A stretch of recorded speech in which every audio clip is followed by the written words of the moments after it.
A few miles from Boston, in Massachusetts, there's a deep inlet winding several miles into the interior of the country from Charles Bay and terminating in a thickly wooded swamp or morass.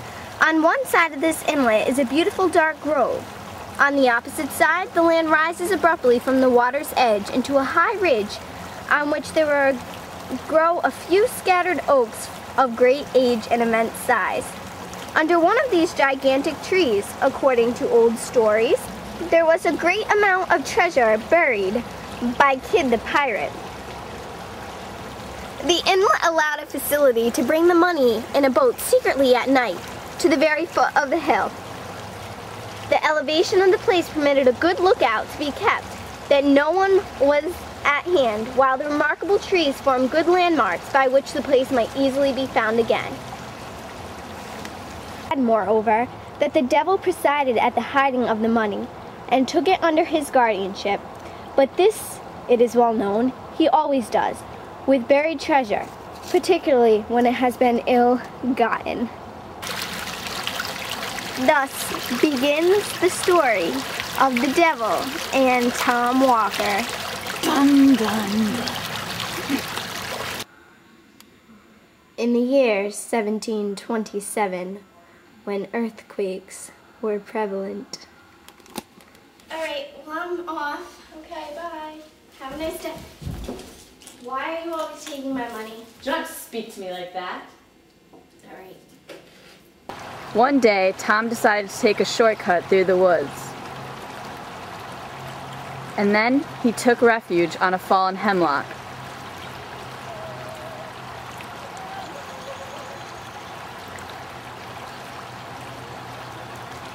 I'll go to bed. And he fell into a deep slumber.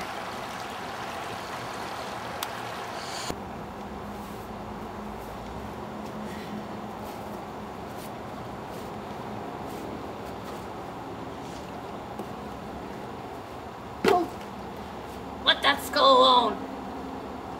What are you doing on my grounds? Your grounds? They're no more your grounds than mine. They belong to Deacon Peabody. Deacon Peabody be dead, as I flatter myself he will be, if he does not look more on his own sins and less to his neighbors. Look yonder, see how Deacon Peabody is faring.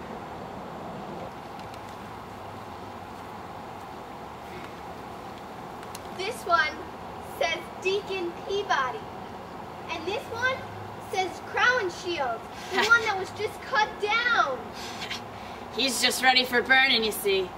I'm likely to have a good stock of firewood for the winter. But what right have you to cut down Deacon Peabody's timber? The right of prior claim. This woodland belonged to me long before one of your white-faced race put foot upon the soil. And pray, who are you, if I may be so bold? Oh, I go by various names. I am the wild huntsman in some countries, the black miner in others.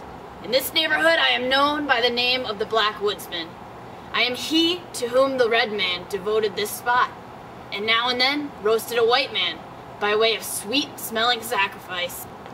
Since the red men have been exterminated by you white savages, I amuse myself by presiding at the persecutions of Quakers and Anabaptists. I am the great patron and prompter of slave dealers, and the Grand Master of Salem witches. The upshot of it all, if I mistake not, you are he commonly called Old Scratch? The same at your service. So what proof do I have that you're telling me the truth? This is my signature. Come in. What happened while I was off today? Absalom Crowninshield, the rich buccaneer, died. It was announced in the papers, with the usual flourish that a great man fell in Israel. A tree. Oh, let the freebooter roast. Who cares? What do you mean? I have quite the story to tell you, actually. Today, I met with Old Scratch. You know, Old Scratch.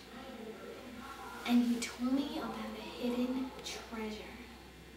Oh, I must get this treasure for myself. Well, I'm off. I'll be home later.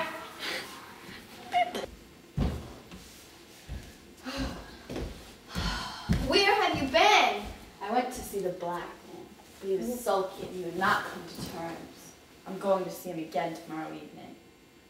All right, well, now I'm going to go get some rest. Fine. What should I take to make a bargain? Perhaps the silver teapot. Spoon. Can't turn this down.